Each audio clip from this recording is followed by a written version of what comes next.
چیزیں جو ہیں وہ چینج ہو رہی ہیں. آپ جس طرح کا ذہن رکھتے ہیں, جو آپ لوگوں کا مائنڈ سیٹ ہے, اپنا گیجٹس, موبائل اور لیپ ٹاپ, یہ آپ کو وہی چیزیں نیوز فیڈ کے اندر آپ کو پراپر فیڈ کرتے ہیں. اب ٹک ٹاک کے اندر اگر آپ اچھا ذہن رکھتے ہیں تو آپ کو علامہ صاحب جیسے جو خطیب ہیں ان کا بیان سننے کو ملے گا, طیبی صاحب جیسے جو سینئر اینکر ہیں, ماشاء اللہ اب تو آپ سینئر ہو گئے ہیں, تو آپ جیسے دوستوں کو رہنمائی ملے گی جو میڈیا میں نئے آنے والے ہیں. لاء کی فیلڈ کے اندر کچھ ایسے دوست ہیں جو قانون کے اوپر رہنمائی دیتے ہیں, اور نو ڈاؤٹ سوشل میڈیا صرف ایک پلیٹ فارم ہے, یہ ہم پہ ڈیپینڈ کرتا ہے کہ ہم نے ان کا ہاؤ ٹو یوز اٹ. دیکھیں ہمارے پاس ایک احسان صاحب کا بڑا تفصیلی اس پہ میں چاہوں گا کہ اس وقت سائبر کرائم کے بارے سے بڑا کام ہو رہا ہے اور لوگ اویئرنیس بہت زیادہ ہو گئی ہے. آپ کیا سمجھتے ہیں کہ ہمیں کس حد تک اور اویئرنیس چاہیے, یا ہم کہاں کمی رہ گئی, اسے کیسے پورا کریں گے؟ سر ہمارے پاس پاکستان میں جو مین اس کے اوپر لیجسلیشن ہے نا, وہ ہے prevention of electronic crimes act 2016. اس کے اندر 2 ٹائپ کے کرائمز آتے ہیں. ایک ہمارا آتا ہے سوشل میڈیا کرائمز, اور دوسرا ہمارا آتا ہے فائنینشیل فراڈز. اب ہمارے لوگ آج کل نا آن لائن شاپنگ بہت زیادہ کر رہے ہیں, عید کے دن ہے, شاید میڈم آپ نے بھی عید کے لیے آن لائن شاپنگ کو پریفر نہیں کرتی. اچھا ویسے ہمارے یوزلی اس سوسائٹی کے اندر آن لائن شاپنگ بہت زیادہ ہوتی ہے. آن لائن شاپنگ کا نا پوری دنیا کے اندر ایک یونیورسل جو پرنسپل ہے نا, وہ یہ ہے کہ آپ نے جو پیمنٹ ہے نا وہ at the time of delivery of the article کرنی ہے.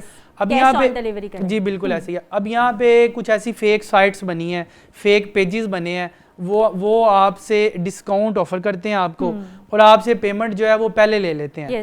جب آپ لوگ پیمنٹ پہلے دیتے ہیں تو پھر آپ کو جو چیز ڈیلیور کی جاتی ہے, یا تو وہ بڑی کوئی سب اسٹینڈرڈ چیز ہوگی, یا وہ ریپلیس کر دی جائے گی کسی اوریجنل چیز کے ساتھ, جتنی بھی اوریجنل پکچرز لگا کے آپ ریپلیکا بیچ رہے ہوتے ہیں. یس بالکل. اچھا ہمارے لوگوں کو پھر پتہ نہیں ہے کہ اگر ان کے ساتھ کوئی فائنینشیل فراڈز ہوا ہے, بینکنگ ٹرانزیکشن میں کوئی ایشو ہوا ہے, فیک پروفائل بنی ہے, اسپوفنگ ہوئی ہے, یا آپ کے ہیٹ کرائمز ہوئے ہیں, ہیٹ سپیچ ہوئی ہے, کوئی کمنٹس کے اندر کسی نے آپ کو ڈی فیم کرنے کی کوشش کی ہے, کچھ ایسی پوسٹ کو ری پوسٹ کسی نے کیا ہے جو کہ اپنا اتھینٹک معلومات کے اوپر مبنی نہیں تھی. قرآن پاک بھی تو یہی فرماتا ہے نا, کیا ایمان والوں کو کوئی خبر آئے تو پہلے اس کی تصدیق کر لیا کرو. آج کل سوشل میڈیا کے اوپر دیکھیں 1400 سال پہلے ہمارے پرنسپل ہمیں اس وقت مل گیا, اور یہ چیزیں تو آج آئی ہیں نا. آج یہ افواہ کا بازار سر گرم ہوتا ہے, لوگ پرانی ویڈیوز نکالتے ہیں اور معاشرے کے اندر ایک ہجان کی کیفیت پیدا کرنے کی کوشش کرتے ہیں. جیسے ابھی یہ جنگ کا ماحول ہے, پاکستان انڈیا کا تھا, ابھی ایران کے ساتھ ہے, تو لوگ ایسی ویڈیوز, اے آئی جنریٹڈ ویڈیوز, اب ان کو پتہ نہیں ہے کہ اس کا ان کے اوپر امپیکٹ کیا ہے. یہ ایک کوگنیزیبل اوفینس ہے, اور ایف آئی اے اور ہمارے پاس اس کا پورا ایک ادارہ موجود ہے جو اس کو پورا ایک ڈیل کرتے ہیں. اور اگر کوئی شخص ان تمام جرائم میں ملوث ہے تو تمام جرائم کی باقاعدہ سزا ہے. اگر اس کے اوپر پراپر انکوائری ہولڈ ہونے کے بعد ریفرنس موو ہوتا ہے اپنا انسٹیٹیوشن کے اندر, تو پھر کورٹ جو ہیں ان کیسز میں بیل بھی بڑی کم دیتی ہیں. دیکھیں فیک پروفائل بناتے ہیں, اور موڈیسٹی آف نیچرل پرسن, یعنی کہ کسی کی ایسی پروہیبٹڈ کنٹینٹ جو شیئر نہیں کیا جا سکتا, یا پرائیویسی جو چیزیں ہیں, ابل تو یہ یوز کرنی ہی نہیں چاہیے, اتنا اعتماد میں جانا نہیں چاہیے. خیر اگر کوئی لوگ چلے جاتے ہیں تو اگر یہ ٹرانسمٹ کریں گے جسے modesty of the natural person hurt ہوگی تو باقاعدہ اس کی سزا ہے. کوئی اپنا ہیٹ سپیچ کرتے ہیں, کوئی علماء کوئی اس طرح کی بات علماء سے معذرت کے ساتھ, میرا خیال ہے اگر اس طرح کے واقعی ایکشن ہونا شروع ہو جائیں, نہیں یہ بڑے ایکشن ہوتے ہیں, مسئلہ صرف ٹک ٹاک کے جو لوگ ہیں نا وہ ویسے جیلوں میں چلے جائیں گے. میڈم یہ بڑے لوگ جیلوں میں گئے ہیں, ہمیں شاید اویئرنیس نہیں ہے. مسئلہ پتہ کیا کہ جس دن لوگوں کو اویئرنیس ہوگی اور ہمارے سلیبس کا حصہ یہ چیزیں بن گئی نا, دیکھیں یہ پریونشن الیکٹرانک کرائمز ایکٹ اتنا سا بہت چھوٹا سا ہے اور بڑا ایزی ہے. اس کو ایزی وے میں سمرائز کریں, سمرائز کر کے ہم میٹرکس اس کو سٹارٹ کر دیں. بچے جب سے موبائل یوز کرتے ہیں ان کو پتہ چلے کہ یار جو ہم چیز یوز کر رہے ہیں گیجٹس پراپر, یہ ان کا ہماری لائف کے اندر ڈرا بیکس کیا ہیں. اس کا صرف فائدہ نہیں ہے ٹائم ضیاع کے ساتھ, اور کوئی فائدہ بھی ہے تو اس کے نقصانات بھی ہیں.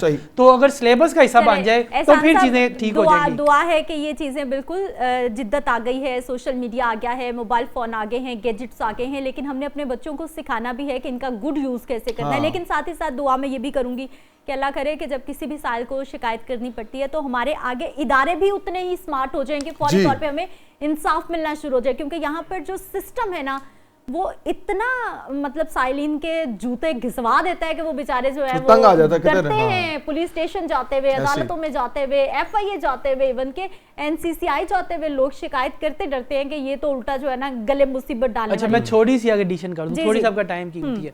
آپ اپلیکیشن دیں اپنا پراپر ڈپارٹمنٹ کے اندر, اس کے بعد آپ کورٹ کے اندر 22 سے 22B کے ریٹ کر دیں for registration of criminal case. اس میں وہ ان سے کمنٹس منگا کے اسی وقت کورٹ ان کو اپنا ڈائریکشن دے دے گی کہ ان کے خلاف کرمنل کیس رجسٹر کر دیں. تھرو ایک چھوٹا سا پراپر کونسل ہائر کر لیں, ایک وکیل ہائر کر لیں, اور آپ کے لیے چیزیں بہت آسان ہو جائیں گی. ٹھیک ہو گیا. ڈاکٹر رابعہ سدرا صاحبہ کی طرف چلتے ہیں. ڈاکٹر صاحبہ مجھے یہ بتائیے کہ آپ پیشے کے اعتبار سے ایک ڈاکٹر صاحبہ ہیں, ڈاکٹر ہونا کتنی بڑی ذمہ داری ہے, اور ساتھ میں یہ سوشل ورک کرنا کتنی بڑی ذمہ داری ہے؟ جی وعلیکم السلام. اچھا مائک لے لیں, مائک آن کر لیں تاکہ آپ کی آواز ہمارے دیکھنے والوں تک پہنچ سکے. آپ نے مجھے اس قابل سمجھا کہ آپ نے بلایا اپنے چینل پہ. دونوں ڈفرینٹ فیلڈس ہیں, اور میڈیکل ایک میں یہ کہتی ہوں 24/7 کی جاب ہے. آپ کی اپنی پرسنل لائف کچھ نہیں ہوتی ہے. جب آپ کلینک پہ بیٹھے ہیں تو آپ نے پیشنٹ کو سننا ہے یا اپنا سوشل سیکٹر دیکھنا ہے. یہ بہت ٹف ہے, اور سوشل سیکٹر ایک علیحدہ سے 24/7 کی جاب ہے. میں مدر بھی ہوں تو بہت ڈیفیکلٹ ہوتی ہے, لیکن مطلب جب آپ چیزیں مینیج کر کے چلتے ہیں تو چیزیں مینیج ہو جاتی ہیں. اور دونوں فیلڈس کا اپنے ڈرا بیکس ہیں, اپنے پازیٹیو افیکٹس ہیں. بس یہ ہے کہ آپ نے کس طریقے سے ٹائم مینجمنٹ کرنی ہے یہ آپ کو آنی چاہیے. میں کلینک پہ پیشنٹس کو ڈیل کرتے اپنا پورا نیٹ ورک چلا رہی ہوتی ہوں. میں نے اپنا کوئی آرفنیج نہیں بنایا, لیکن میرے پاس 22 آرفنیجز ہیں جن کو ہم سپورٹ کر رہے ہیں پرسنل کیپیسٹی پہ. اس کے علاوہ کس طرح کی سپورٹ کرتے ہیں؟ فائنینشیل, اور اگر ان کو کوئی بھی سجیشن چاہیے, کوئی بھی پالیسی میکنگ چاہیے, یعنی میں آرفنیجز کی پالیسی میکنگ بھی کرتی ہوں کہ آرفنیجز جب بننے ہیں تو کون سے جو ہے نا پوائنٹس پہ بننے چاہیے, ان کے لیے کیا چیزیں قوانین ہونے چاہیے, کون سی چیز ضروری ہے بچوں کے حوالے سے ایک آرفنیج بنانے کے لیے. اب جب وہ بن گیا ہے تو اس کی رننگ پالیسی کیا ہونی چاہیے, کہ رولز اینڈ ریگولیشنس کیا ہونے چاہیے, جس میں آپ نے بچہ ہائر کرنا ہے, اور اس کے بعد بچہ کب تک آپ کے پاس رہے گا, جب جائے گا تو کن رولز کے اکارڈنگ جائے گا. تو مطلب اس کے علاوہ ہم نے جو یہ تو آرفنیجز کی دنیا ہے, اس کے علاوہ ہم نے مدرس کے ساتھ رہنے میں بچوں کو سپورٹ کرتے ہیں. ہم 100+ وہ بچے ہیں میرے پاس جن کی مدرس بھی میں ہوں اور فادر بھی میں ہوں. وہ ایک علیحدہ سے ایک ذمہ داری ہے ان کا ڈیٹا رکھنا, ان کو یاد رکھنا کہ ان کی اس وقت ضرورت کیا ہے. جس طرح لائک اب عید آ رہی ہے, ابھی میں نے فرائیڈے کو ان 100 بچوں کو گیدر کر کے ایونٹ کیا ہے تاکہ ان تک عید کی چیزیں پہنچ سکیں. اپنے بچوں سے پہلے ان کو سوچنا پڑتا ہے. سر آپ نے ان کی ذمہ داری آن کی ہے, اس کا مطلب یہ تو نہیں ہے کہ آپ ان کو بالکل اگنور اور اس سال آپ نے شاید رمضان میں ایک نئی بھی ایک کوئی NGO کا آغاز کیا, افتتاح کیا ہے, اس کے بارے میں بتا دیں ذرا. نئی NGO کا افتتاح اس طرح کہ میں نے ڈاکٹر ایم اے صوفی فاؤنڈیشن میرے دادا کے نام پہ تھی, اور اس کے مطلب ہم نے اس بار رمضان میں اس کو اوپنلی اناؤنس کر دیا ہے. پہلے تو ہم صرف اپنی فیملی اور فرینڈس کی فنڈنگ سے چل رہے تھے. اگر اب جس طرح بہت سے دوست ملتے تھے اور وہ کہتے تھے کہ ہم اس کا نام یوز کرنا چاہتے ہیں, ہم دائرہ کار بڑھا رہے ہیں. حالانکہ رجسٹریشن ہماری بہت پرانی ہے, لیکن ہم کسی کو بھی ڈسکشن نہیں کرتے تھے. اور ابھی ہم نے جو پاک پتن میں ایونٹ کیا ہے, وہاں کی لوکل ایک NGO صاحبان کے نام سے ہے, جس کے ساتھ مل کے ہم نے کیا ہے. ہم جس بھی جگہ پہ جا کے کام کرتے ہیں, پہلے ہم وہاں دیکھتے ہیں کہ کون لوگ کام کر رہے ہیں, ان کو ہم ساتھ ملاتے ہیں تاکہ ایک ٹیم بلڈ ہو جائے, اور اس علاقے کا صحیح ڈیٹا ہمارے پاس آ جائے, جو کہ بچے زکوٰۃ ایلیجیبل ہیں یا صدقہ ایلیجیبل ہیں. اس طرح تو ہم اگر جائیں گے کام کریں گے تو بہت سی اپلیکیشنز آ جائیں گی. ہم جب فری کیمپ کرتے ہیں وہ بھی علاقے کے ایک ذمہ داران کے ساتھ مل کر کرتے ہیں, جو کہ جگہ کو آئیڈینٹیفائی کر سکے کہ کون سا ڈیزرونگ ایریا ہے جہاں پہ ہم فری کیمپ کریں تو اس کا ہمیں آؤٹ پٹ بھی ہوگا. اور پھر ہم ون ٹائم نہیں کرتے, ہم بار بار فالو اپ رکھتے ہیں. میں فریکوینٹلی اس علاقے میں جاتی ہوں تاکہ جب بھی میں جاؤں لوگوں کو پتا ہوتا ہے کہ میں آج آ رہی ہوں, وہ اپنی شکایتیں میرے پاس لے آئیں. ان کے جو بھی مسئلے مسائل ہیں وہ مجھ سے ڈسکس کریں. کس ٹائپ کی شکایات ویسے زیادہ آتی ہیں؟ کس ٹائپ کی شکایات سے مراد یہ کہ جس طرح مطلب جو چھوٹی فیملیز ہیں ان میں چھوٹے چھوٹے ایشوز ہیں. اب ایک بچے کا فادر چلا گیا, سب سے بڑا مسئلہ اس کو اپنی ایجوکیشن کو آگے کیری کرنے کا فائنینشیل ایشو. اگر جس طریقے سے ایک المیہ ہے, میں یہ کہوں گی کہ جو میری ابھی ریسرچ رہی, مردوں کی ڈیتھ بہت جلدی ایج میں ہو رہی ہے, اور بہت زیادہ خواتین بیوہ ہو رہی ہیں. ہارٹ اٹیک, صاف پانی کی وجہ سے ہیپیٹائٹس C بہت مردوں میں ہے, جگر کی بیماریاں بہت زیادہ عام ہیں. ہماری گورنمنٹ صاف پانی پہ کام نہیں کر رہی. اب جن علاقوں پہ اس وقت میں کام کر رہی ہوں, ابھی ریسنٹلی جو میں نے ایونٹ کیا وہ ملکانس کے علاقے میں کیا, جہاں پہ تقریباً جو میرے پاس ڈیٹا ہے 550 سے زائد بچوں کا ڈیٹا تھا جو آرفن تھے. ایک چھوٹے سے علاقے میں جہاں کی آبادی کچھ لاکھ ہے اور اتنا بچہ آرفن ہے.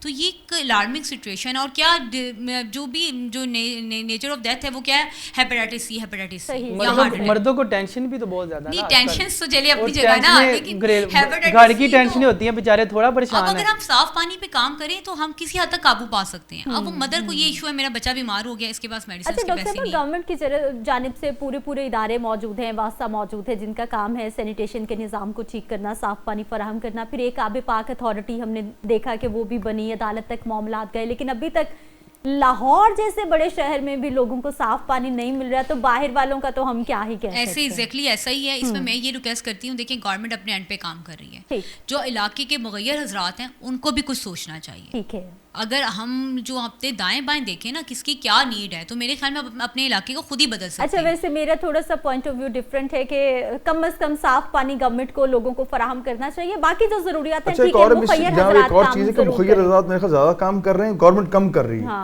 میرا یہ ابھی مطلب میں جب بھی کسی علاقے میں جاتی ہوں نا, جو میری جنرل آبزرویشن رہتی ہے, وہاں پہ این جی او سیکٹر زیادہ کام کر رہا ہے, گورنمنٹ بیک اینڈ. بالکل ٹھیک, گورنمنٹ کام کرتی ہے لیکن گورنمنٹ کی نا اکاؤنٹیبلٹی نہیں ہے, اور چیزیں وہ فنڈ ضرور ایشو ہوتے ہیں لیکن فنڈ رہ کہیں جاتے ہیں. یہ لوگ اپنے سیلف پہ اپنے اون پہ جو کہ کام کرتے ہیں تو یہ اکاؤنٹیبلٹی بڑی رکھتے ہیں اور یہ چیک اینڈ بیلنس رکھتے ہیں. گورنمنٹ کا نا چیک اینڈ بیلنس ایشو ہے. میرا تو ایک ماننا ہے نا, اگر کسی نے مجھے زکات یا صدقہ دیا, باہر بیٹھی میری فیملی ہے, قیامت کے روز میں نے دونوں کو, خدا کو بھی جواب دینا, اس کو بھی دینا ہے کہ بھئی میری زکات تم نے کیا آیا ہے, زکات ایلیجیبل فیملی پہ لگائی تھی کیا نہیں. مسٹر رحیمی صاحب, ایک سوال ان کے موضوع پھر انشاءاللہ موضوع پہ بھی آتے ہیں کہ صدقہ زکات خراج جس طرح لوگ مسجد کو دیتے ہیں, اب وہ کیونکہ نہ آپ بتاتے ہیں کہ کہاں کہاں لگایا, نہ لوگ پوچھتے ہیں, کیا ایسا ہونا چاہیے کہ مسجد والوں کو لگانا چاہیے کہ اتنے پیسے آئے ہیں ہم نے یہاں لگائے, لوگوں کو بتانا چاہیے کہ نہیں بتانا چاہیے؟ بسم اللہ الرحمن الرحیم. سب سے پہلے بھائی جان آج کل جہلیت ہے. پہلی بات ہے کہ مسجد کو صدقہ خیرات لگتا ہی نہیں, تو ہر مسجد والے مانگ رہے ہوتے ہیں, ہر مسجد والے مانگ رہے ہوتے ہیں. اس چیز پورے اہتمام سے مانگتے ہیں, اہتمام سے مانگتے ہیں. آپ صحیح فرما رہے ہیں.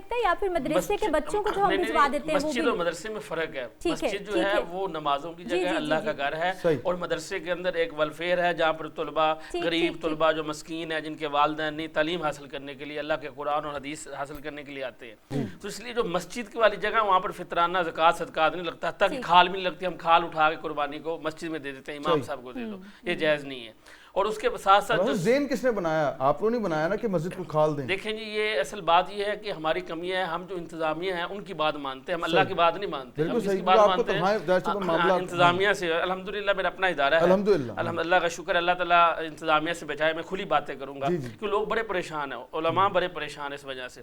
تو پھر وہ انتظامیہ کہتے ہیں خاموش ہو جاؤ, وہ خاموش ہو جاتے ہیں بیچارے, کوئی بات نہیں کر سکتے. انہوں پتہ ہماری گھر سے مطلب سارے مسائل جو ہیں وہ چل رہے ہیں وہاں سے. تو مسائل چلانے والی تو اللہ کی ذات ہے. اور مدرسہ میں ایک فطرانہ لگتا ہے, غریب بچوں کو لگتا ہے, مسکین بچوں کو لگتا ہے, صدقہ خیرات لگتا ہے, حتیٰ کہ صدقے سے انسان کی بلائیں جو ہوتی ہیں, پریشانیاں, وہ ختم ہو جاتی ہیں. اور فطرانہ میں یہ ہوتا ہے کہ فطرانہ آپ اللہ دیتے ہیں, اس میں جو روزوں میں کمی کوتاہی ہوتی ہے یا عبادات میں کمی کوتاہی ہوتی ہے تو وہ ختم ہو جاتی ہے. تو اس لیے لہٰذا کوشش کیا جائے, سب سے پہلی بات کہ فطرانہ تحقیق کر کے کیا جائے. اکثر مدارس ایسے ہیں جہاں پر صرف طلباء شہری آتے ہیں, مطلب آتے ہیں پڑھ کے چلے جاتے ہیں. کوشش کیا جائے ان کو دیا جائے جو مسافر طلباء ہیں, جو دور دراز سے باہر کے جنوبی پنجاب کی طرف سے آئے ہوئے ہیں, جو واقعی یتیم ہے, مسکین ہے, ادھر دے دیں. اگر آپ ادھر مطمئن نہیں ہیں, دیکھیں کوئی بیوہ ہے, واقعی بیوہ ہے, یہ نہ ہو کہ اس نے 10 جگہ مانگا ہو, واقعی مستحق ہے, آپ جاتے ہیں, وہ پردہ دار خاتون ہے, گھر سے نہیں نکلتی, تو اس تک فطرانہ بھی جائز ہے, صدقہ بھی جائز ہے, تو ان کے لیے جائز ہے. میں ان کی بات پہ ایک ایڈیشن کرنا چاہوں گا کہ ہم بلڈ کا جو کہ کام کرتے ہیں, جب ہمیں کہیں سے بھی بلڈ کیمپ نہیں نا ارینج ہوتا تو مدرسے کے بچے ہمیں بڑا ہیلپ کرتے ہیں. اچھا, ان کا نا بڑا کنٹریبیوشن ہے. لوگ علماء پہ تنقید بھی کئی بڑی لوگ کرتے ہیں, لیکن اگر آپ دیکھیں نا ہمارے معاشرے کے اندر گورنمنٹ کے بعد, گورنمنٹ کے انفراسٹرکچر کے بعد سب سے زیادہ جو مین پاور اور جو کمیٹڈ مین پاور ہے وہ مدرسے کے بچے ہیں. تھوڑا سا ان کو پوزیٹیو یوز کر لیں نا اگر ان کو, تو یہ پاکستان کا وہ ٹیلنٹ ہے. ہاں جی, گورنمنٹ ان کو تھوڑا سا سپورٹ کرے, ان کا پراپر انفراسٹرکچر اور پورا سسٹم ہے پورے پاکستان کے اندر. آپ کہیں بھی چلیں گے آپ کو مدرسہ لازمی, پورا مدرسہ آپ کو لازمی ہے, کوئی نہ کوئی آپ کو ملے گا. وفاق المداری شاید ان کا ہے ایک ادارہ, لیکن اگر اس کو تھوڑا سا امپاورڈ کر کے طریقے سے چیزوں کو لے کے چلا جائے نا, تو بلڈ کیمپ میں یہ بڑا کام کرتے ہیں, ارتھ کوئک میں یہ بڑا کام کرتے ہیں. اور ہماری یہ جتنی بھی آفات آتی ہیں ان میں ایمرجنسی ہمیں کبھی بھی کوئی مین پاور چاہیے ہو تو اس میں کھانا پرووائڈ کرنے میں, افطار جو ہمارے دسترخوان ہے ان میں اور اپنا تعمیرات کے کام میں اور مختلف ہیلپ کرنے کے کام میں، یہ انہوں نے بڑا ہیلپ کیا ہمیں. تو میں ان کا بہت بڑا ایڈوکیٹ رہا ہوں اور گورنمنٹ کے اداروں کے اندر ہمیشہ میری کوشش یہ رہی ہے کہ ان کا سلیبس ہمارے جیسا ہو، جیسے آکسفورڈ کے بچے ہیں یہ اس لیول پہ چلیں اور ان کو سپورٹ بھی کیا جائے. اور اس طرح کے چند ایک ادارے ہیں بھی. جی ہاں جی، میں نے کراچی کے 1-2 ادارے دیکھے، 1-2 لاہور میں بنے ہیں. ان کے بچے پراپر انگلش کے اندر بات کرتے ہیں، گریجویشن کر رہے ہیں، اور انہوں نے تقریباً 5-6 ہزار بندے کی گیدرنگ تھی اور انہوں نے اپنے بچوں کو، اسٹوڈنٹ کو اسٹیج پہ کھڑا کیا اور انہوں نے کہا جی کہ کوئی بھی آپ حاضرین میں سے ان میں سے کوئی کوسچن کرے تو یہ بچے جو ہے وہ کیپیبل ہے آنسر کرنے کے. میں نے خود ان سے ایک کوسچن کیا جی کہ مسلم سائنٹسٹ کے نام بتائیں، اور بچے 9th کلاس کے تھے. تو انہوں نے مجھے مسلم سائنٹسٹ دیکھیں ابھی ادھر بیٹھے اسٹوڈیو میں، شاید کوئی آپ 1-2 سے زیادہ ہم نام نہ بتا سکیں، لیکن وہ بچوں نے بتائے. اور میں ان کی کیپیبلٹی پہ یہ کہا کہ اگر ذرا نام ہو تو یہ مٹی بڑی زرخیز ہے ساکی. سو ان کو سپورٹ کرنا چاہیے. بات کو میں کنٹینیو کرتی ہوں، مدارس کی بات کر رہے ہیں نا، تو ہم جو میں نے ابھی فرائیڈے کو جو اناؤنسمنٹ کی ہے، ہم ایک ایسا آرفنیج بنانے جا رہے ہیں جہاں پہ ہم نے 4 سال کا بچہ نہیں لینا. ہم لیں گے 5, 6, 7, 8 کلاس یا فرسٹ ایئر سیکنڈ ایئر. بہت سے ادارے ایسے کرتے ہیں 18 سال بعد بچے کو ڈس آن کر دیتے ہیں جب بچے کا کیریئر سٹارٹ ہونے کا ٹائم ہوتا ہے. ہم نے وہاں پہ اور بگڑنا ہے کہ سنبھلنا ہے، ہم بچے کو تب آن کریں گے اور اسٹل وہ ڈاکٹر بننا چاہتا ہے، انجینئر بننا چاہتا ہے، CSP بننا چاہتا ہے، ہم بنائیں گے اسے. اور جو میرے پاس 100 بچے ہیں ان کے ساتھ بھی میرا یہی پرومس ہے. وہ جب تک جہاں تک ہم ابھی ہماری 4 بچیاں میڈیکل کر رہی ہیں لاہور میں، ٹھیک ہے، وہ آرفن کیئر کے سپورٹ کے پروگرام کے تحت کر رہی ہیں. اسی طرح بہت سے بچے آن اسکالرشپ باہر کی چلے گئے ہیں پڑھنے کے لیے. ہم نے اپنا ایک ادارہ بنانے کا سوچا ہے جو کہ بورڈنگ انسٹیٹیوٹ ہوگا آرفنس کا، ناٹ آرفنیج، جہاں پہ بچہ اپنی پوری تعلیم مکمل کرے گا جہاں تک وہ پڑھنا چاہتا ہے، جب تک وہ اپنے پاؤں پہ کھڑا نہیں ہو جاتا. ٹھیک ہے، صحیح صحیح صحیح. بڑا اچھا پروجیکٹ ہے اور یہ پورا رمضان المبارک کوئی نہ کوئی NGOs فاؤنڈیشنز ہمارے پاس مہمان آتے رہے ہیں. اور بڑا اچھا لگا بات کر کے کہ ایجوکیشن کی طرف ان لوگوں کا بڑا رجحان ہو گیا ہے کہ ہم نے پیسے دے دے کے، چیزیں دے دے کے ان کو بھکاری یا منگتا نہیں بنانا، بلکہ ان کو ایجوکیشن دینی ہے اور ایجوکیشن دے کر ان کو ان کے پیروں پہ کھڑا کرنا ہے تاکہ وہ ایک مہذب معاشرے کا، نہ کہ یہ کہ وہ ابھی سے مانگنا شروع کریں اور ساری زندگی ان کی جو ہے نا وہ مانگتے، کبھی گورنمنٹ کی طرف کبھی لوگوں کی طرف دیکھتے ہی گزر جائیں. اچھا، ساتھ ساتھ جس طرح ہم بات کر رہے ہیں، آج فاؤنڈیشن کی بات ہو رہی ہے اور پھر ہم نے کہا کہ تاکرات بھی ہمارا موضوع ہے.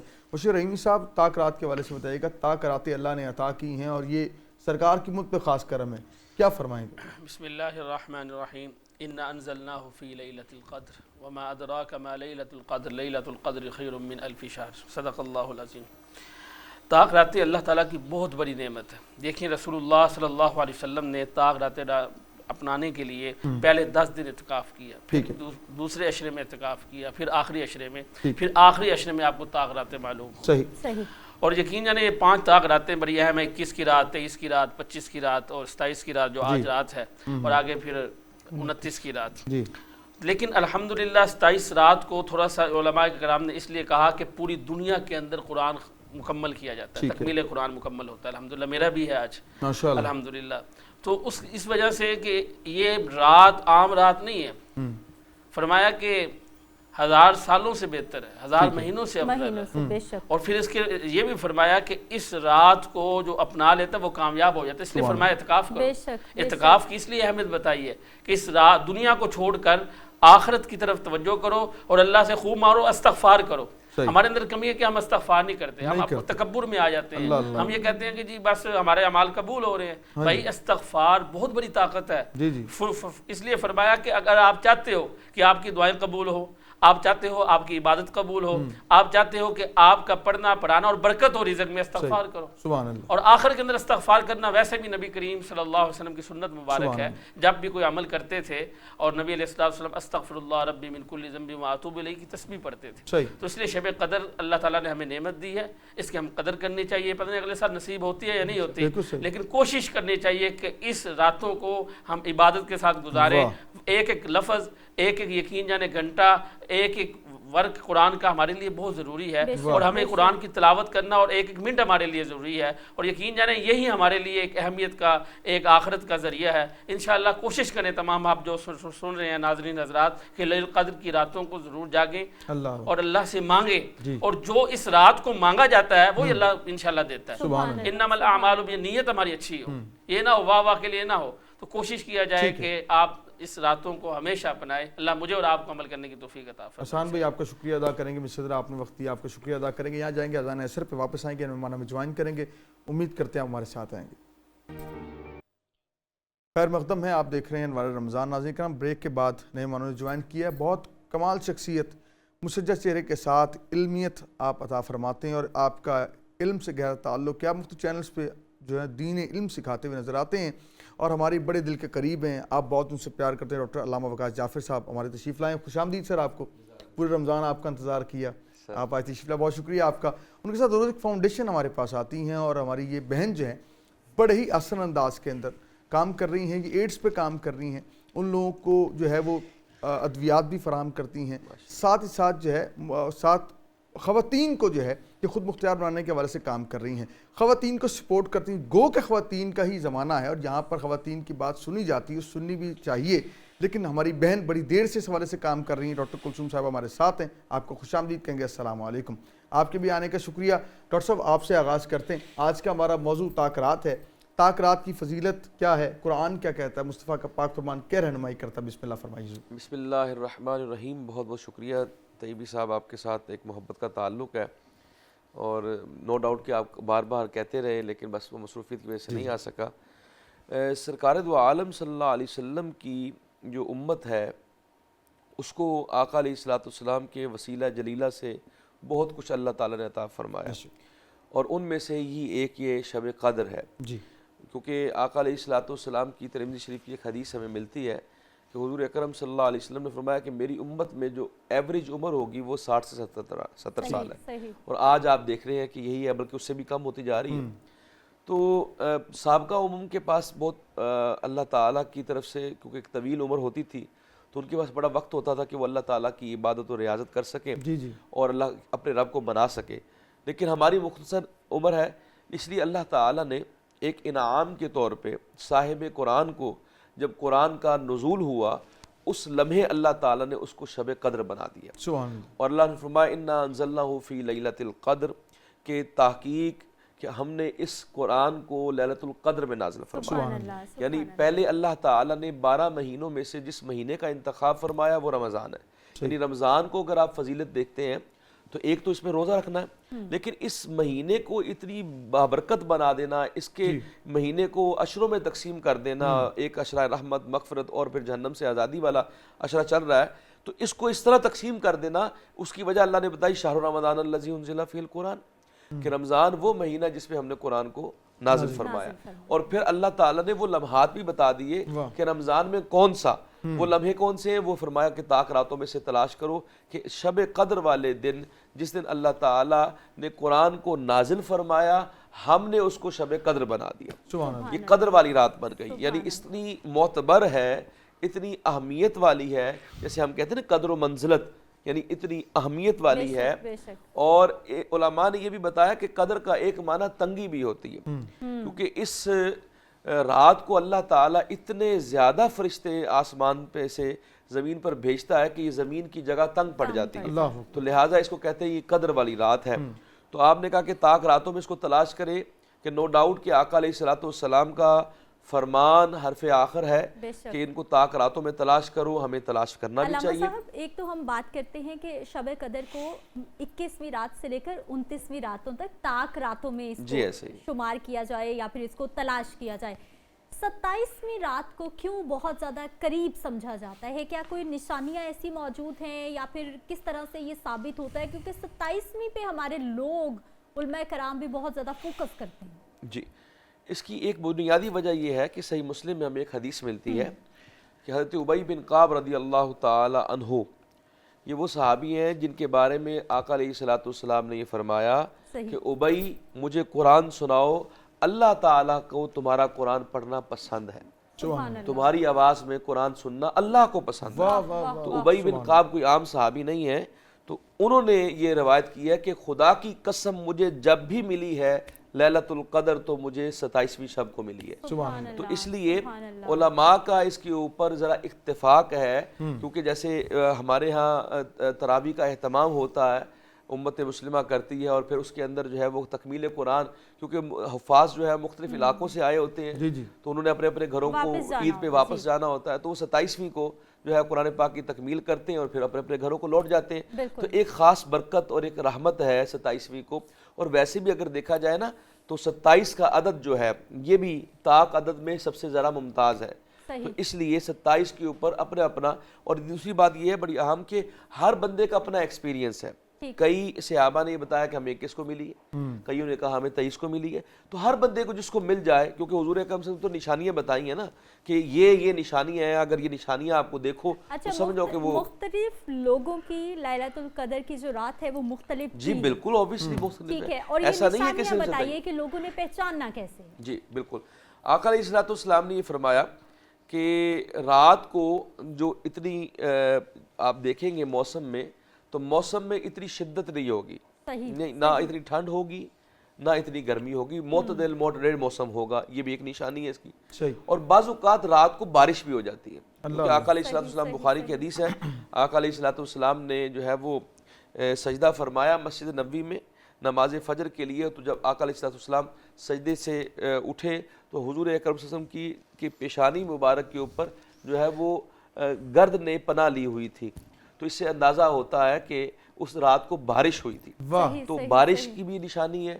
دوسری حضور نے فرمایا کہ جب سورج نکلتا ہے تو جب آپ اس کو دیکھتے ہیں تو اس کی کرنیں نہیں ہوتی, یعنی سورج کو آپ دیکھ سکتے ہیں, اس میں اتنی شدت نہیں ہوتی. اور رات کو جو چاند ہے وہ تھال کی طرح, جیسے ایک تھال کی طرح آپ کو نظر آئے گا, ایک پرومیننٹ, ایک نمایاں آپ کو نظر آئے گا. تو یہ ساری نشانیاں ہیں. کہ پھر آخری نشانی جو ہر بندے کے ساتھ, آپ کے ساتھ, میرے ساتھ, کسی کے ساتھ ایکسپیرینس ہو جاتا ہے, کیونکہ تنزل الملائکۃ والروح, کہ ملائکہ آتے ہیں ان کے ساتھ روح الامین ہوتے ہیں. اور آقا علیہ الصلوۃ والسلام نے فرمایا کہ جو ان راتوں میں اخلاص کے ساتھ گوشہ نشینی میں کوشش لوگوں کو کہتا ہوں کہ ضرور کہ وہ مساجد کا رخ کریں اور اجتماعات میں جائیں. اکثر جو ہے وہ تکمیل قرآن کی تقاریب ہو رہی ہوتی ہیں, ان میں بھی شامل ہو, لیکن کچھ حصہ ان طاق راتوں میں ضرور گوشہ نشینی میں, خلوت میں علیحدہ سے گزاریں اور اللہ کو پکاریں. تو حضور نے فرمایا کہ جو شخص اللہ تعالیٰ کو پکار رہا ہوتا ہے, عبادت کر رہا ہوتا ہے, تو فرشتے خوش ہوتے, اور بعض اوقات روح الامین ان سے مصافحہ کرتے, اور جس سے وہ مصافحہ کرتے اس کے رونگٹے کھڑے ہو جاتے ہیں, اس کی آنکھیں برس پڑتی ہیں. تو یہ کئی لوگوں کی کیفیات ہوتی ہیں. ہمارے اسلاف میں انہوں نے لکھا ہے کہ ہمیں جب ملی تو ہماری کیفیت بدل گئی تھی. تو یہ بھی ایک نشانی ہے طاق رات کی کہ روح الامین آپ سے مصافحہ کر لیں. اچھا ڈاکٹر صاحب, بڑی خوبصورت آپ بات کر رہے ہیں. ایک طرف تو یہ برکات ہیں, فضائل ہیں, اور میں ایک رمضان سے جدا ہو رہا ہے, اس کی بات میں چاہتا ہوں آپ سے کی جائے کہ ابھی تو مسجدیں بھری ہوئی ہیں, رونقیں ہیں, افطار میں بھی شہر میں بھی. جیسے چاند نظر آنا ہے عید کا, ہماری مسجدیں ویران ہو جاتی ہیں, وہی نمازی فجر کے وقت آپ کو گنتی کے نظر آتے ہیں. کس طرح دوبارہ مسجدیں بھر سکتے ہیں؟ جو رونق رمضان میں وہ کس طرح عام دنوں میں ہم پھر سے مسجدیں آباد کر سکیں, رونق مسجد کی واپس آ سکیں؟ اچھا سر, اسی کے ساتھ میں تھوڑا سا سوال بھی جوڑنا چاہوں گی کہ یہ رمضان المبارک ہمیں ایک ٹریننگ سیشن کہا جاتا ہے کہ یہ ہماری تربیت کا ایک ٹریننگ کورس ہے ہمارے لیے.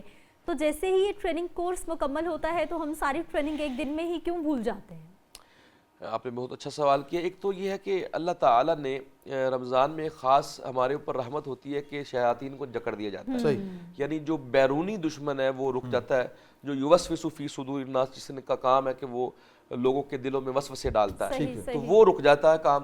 لیکن انسان کے اوپر جو 11 مہینے کا پریشر ہوتا ہے, اس کی وجہ سے انسان گناہ کر کر کے اپنے جو نفس ہے اس کو اتنا پراگندہ کر لیتا ہے, اس کو نفس امارہ بنا دیتا ہے کہ اس میں نیکی اور بدی کی تمیز ختم ہو جاتی ہے. گو کہ اللہ تعالیٰ نے رمضان میں روزوں کا مقصد بھی بتایا کہ لعلکم تتقون, کہ تاکہ تم متقی ہو جاؤ. تو جیسے عارفی صاحب فرما رہے ہیں کہ وہ جو اللہ تعالیٰ نے حکمت بتائی تھی, وجہ بتائی تھی, سبب بتایا تھا کہ ہم نے روزے اس لیے دیے کہ تاکہ تم متقی ہو جاؤ. تو اگر انسان کو دیکھنا چاہیے کہ اللہ تعالیٰ نے جس مقصد کے لیے تمہیں روزے دیے تھے, وہ مقصد اگر عید والے دن فجر کی نماز میں فوت ہو گیا ہے تو اٹ مینس کہ آپ نے وہ جو اللہ تعالیٰ نے جس وجہ سے آپ کو رمضان دیا تھا وہ آپ نے پورا نہیں کیا. تو لہٰذا ایک تو فرائض کی پابندی, اور دوسرے نمبر پہ یہ ضرور فرق ہوتا ہے, صحابہ نے کہا ہے, آقا علیہ الصلوۃ والسلام کا بھی فرمان ملتا ہے کہ رمضان میں جو انسان کا تقویٰ ہے نا اور عام دنوں میں اس میں فرق ہونا چاہیے. یعنی تقویٰ تو ہے لیکن عمومی دنوں کے علاوہ رمضان میں تقویٰ جو ہے وہ اپنی پیک پر ہونا چاہیے. اور اسی لیے صحابہ کرام جو ہیں وہ رمضان گزرنے کے 6 ماہ تک ان کی عبادات کی قبولیت کی دعا کرتے رہتے اور 6 ماہ تک اس کے دوبارہ رمضان کے ملنے کی دعائیں کرتے رہتے. تو ہمارا بھی رویہ یہ ہونا چاہیے کہ اللہ تعالیٰ نے جو عبادات کے لیے ہمیں موقع دیا, عید والے دن یہ دعائیں کریں کہ اللہ ہمیں جو ہے وہ دوبارہ ہماری ان عبادات کو قبول فرما, اور اسی طرح دعائیں کرتے رہیں. تو جب بندہ اس کے ساتھ یعنی سابقہ کے ساتھ ملحق رہے گا نا تو پھر انشاءاللہ تعالی معاملات انسان کے خوبصورت بات کرنے سے ہم آج کے سوال کی جانب جائیں گے. جی بالکل بالکل. وہ MHF کا اگر آپ ان کا تعارف ہم کرواتے چلیں. بالکل جی, MHF ٹور اینڈ ٹریولز ہیں جو کہ دبئی کی ایک کمپنی ہے. پہلے دبئی میں آپریٹ کر رہے تھے, اپنے پاکستان کے ہی لوگ ہیں وہاں پر, بڑے اچھے سے دبئی کی 3 ریاستوں میں کام کر رہے ہیں, عمرہ کے حوالے سے لوگوں کو سروسز فراہم کر رہے ہیں. اور اب انہوں نے اپنا نیا آفس کھولا ہے جی لاہور میں, اور اسی خوشی میں انہوں نے ایک عمرے کا ٹکٹ آپ کے لیے اناؤنس کیا ہے. وہ عمرے کے ٹکٹ تک آپ کیسے پہنچ سکتے ہیں؟ وہ ایسے پہنچ سکتے ہیں کہ ہر روز آپ کے سامنے ایک سوال ہم رکھتے ہیں, اس سوال کا آپ جواب دیتے ہیں, اور جواب دینے والے جن کا صحیح جواب ہوتا ہے ان کو قرعہ اندازی میں شامل کر لیا جاتا ہے. آخری رمضان المبارک کی جس دن ہماری ٹرانسمیشن ہوگی قرعہ نکلے گا, اور جس بھی خوش نصیب کا نام نکلے گا اس کو فری آف کاسٹ جو ہے وہ عمرے کی ادائیگی کے لیے بھیجا جائے گا. سوال آج کا جس نے کہا, سوال آج کا ہے کہ اصحاب کہف جو ہیں وہ کتنی دیر اس غار میں آرام فرما ہوئے. قرآن مجید کے اندر یہ واقعہ موجود ہے کہ اصحاب کہف جو ہے کتنی دیر غار کے اندر آرام فرما ہوئے. صحیح جواب دینے والے کو ملے گا MHF کی جانب سے عمرے کا ٹکٹ. نمبر نوٹ کر لیں 0300469230. نمبر پھر ریپیٹ کر رہا ہوں 0300469230. اس پہ واٹس ایپ پہ میسج کیجئے اور صحیح جواب دینے والے کا نام شامل کیجیے گا. قرآن اندازی کے اندر شامل کریں گے, اور وہ کون سا خوش نصیب ہوگا جو بارگاہ کریم میں حاضری کے لیے جائے گا. اور ناظرین اس کے ساتھ ساتھ AZ ٹریولز والے جو ہیں, ٹور اینڈ ٹریول, وہ بھی ایک بہت ممتاز نام ہے لاہور کا, اور وہ ایک ایسا ادارہ ہے کہ آپ جب ان کے ساتھ سفر کرتے ہیں, وہ عمرے کا ہو یا آپ نے کوئی اور پلان کرتے ہیں ٹریولنگ, تو آپ کے ساتھ ساتھ رہتے ہیں, آپ کو گائیڈر کے طور پہ اکیلا نہیں چھوڑتے. بعض اوقات دیکھا جاتا ہے آپ نے پیکیج لیا اور بعد میں ٹریول غائب ہو جاتے ہیں, لیکن AZ ٹریول آپ کے ساتھ ساتھ سفر کرتا ہے, آپ کو گائیڈنس پوری فراہم کرتا ہے, اور آپ کو صحیح انداز کے اندر اپنا عمرہ جو ادا کر سکتے ہیں. ہمارے ساتھ ڈاکٹر کلثوم صاحبہ ہیں, اب مائک لیجیے گا, آپ کی طرف آتے ہیں کہ آپ بہت ایک اچھا ادارہ چلا رہی ہیں اور اب سے نہیں کافی دیر سے آپ کام کر رہی ہیں. 2025 میں آپ نے کیا کام سر انجام دیے ہیں اور 26 میں کیا پلانز ہیں آپ کے, کیا کہیں گے؟ سب سے پہلے تو بہت شکریہ طیب صاحب اسٹوڈیو میں انوائٹ کرنے کا. جی 2025 اور 2026 میں جو ہماری ایکٹیویٹیز رہی ہیں, بیسیکلی ہم لوگ 2004 سے ایکٹیو ہیلپ آرگنائزیشن فاؤنڈیڈ ہے, اور ڈفرینٹ طرح کی ایکٹیویٹیز جو ہے وہ کنٹینیوٹی کے ساتھ جو ہے وہ ہماری چل رہی ہیں. 2025 اور 2026 میں زیادہ تر جو کام کیے گئے وہ ہیلتھ سے ریلیٹڈ رہے ہیں ہمارے. اس کے علاوہ ویڈوز اور آرفن بچیوں کے لیے کام رہا ہے, جس میں ان کو اسکل ڈیولپمنٹ کے پروگرامز کی طرف لایا گیا ہے تاکہ وہ ایک باشعور اور ایک باوقار زندگی گزارنے کی قابل ہو سکیں.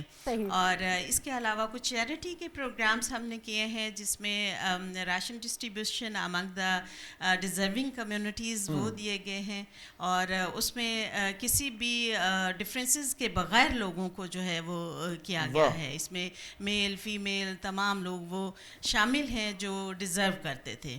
تو الحمدللہ 7-8 ڈسٹرکٹ کے اندر جو ہے ایکٹیو ہیلپ آرگنائزیشن ہے, اور یہ کسی کی سپورٹ سے نہیں, یوزلی ہم لوگ خود سے جو ہے وہ اپنی زکوٰۃ جو ہے وہ ڈسٹریبیوٹ کر رہے ہوتے ہیں. اس کے علاوہ ساتھ ہمارے کچھ جو ہے وہ 1-2 آرگنائزیشنز ہیں جو کہ وہ بھی مل کے جو ہے, جیسے ہیومن اپیل نے اس دفعہ ہمارے ساتھ کوپریشن کیا, اور ہم نے ان کے تعاون سے جو ہے وہ ایک ڈسٹرکٹ کے اندر, وہاں پہ اکاڑا ڈسٹرکٹ کے اندر لوگوں میں ایک ماشاءاللہ کافی بڑے لیول پر جو ہے وہ راشن ڈسٹریبیوشن کیا ہے, اور جس سے جو معذور افراد اور مختلف طرح کے جو طبقہ کے لوگ ہیں اس میں شامل تھے. تو اسی طرح سے ہیلتھ کے کچھ پروگرام جو ہیں وہ چل رہے ہیں اور لوگوں میں شعور اور آگاہی دینے کے لیے ہماری آرگنائزیشن جو ہے وہ کام کر رہی ہے تاکہ ایک صحت مند رویے کے ساتھ صحت مند زندگی گزار سکیں. صحیح. ڈاکٹر صاحبہ آپ خواتین کے لیے بہت سارے، جیسے آپ نے کہا کہ بہت ساری بیماریوں کو کنٹرول کرنے کے لیے بھی آپ کام کر رہی ہیں خواتین کے ساتھ، آپ کو کیا لگتا ہے کون کون سی فیلڈ ایسی ہے جہاں پہ ہماری خواتین کو اسپیشلی بہت زیادہ اویئرنیس کی ضرورت ہے، ان کو مدد کی ضرورت ہے، ان کو امپاور کرنے کے لیے؟ رمضان المبارک کا مہینہ ہے جیسے، اور آج 23ویں کی رات بھی ہے، اور اس رات کے اندر جو ہے خواتین کے لیے خاص طور پر سیکھنے کی بہت زیادہ جو ہے وہ ضرورت ہے ہر لیول پہ.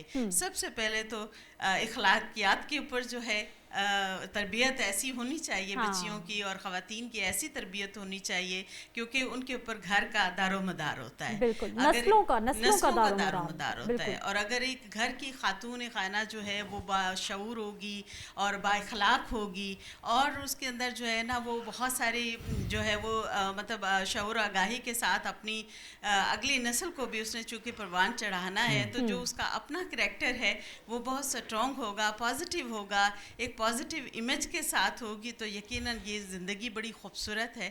اور میں ہمیشہ اپنے خواتین کو یہ آگاہی دیتی ہوں، اس کے اوپر فوکس کرواتی ہوں کہ آپ کا تعلق صرف آپ کی اپنی ذات کے ساتھ نہیں ہے، آپ کتنے رشتوں کے ساتھ جڑی ہوئی ہیں.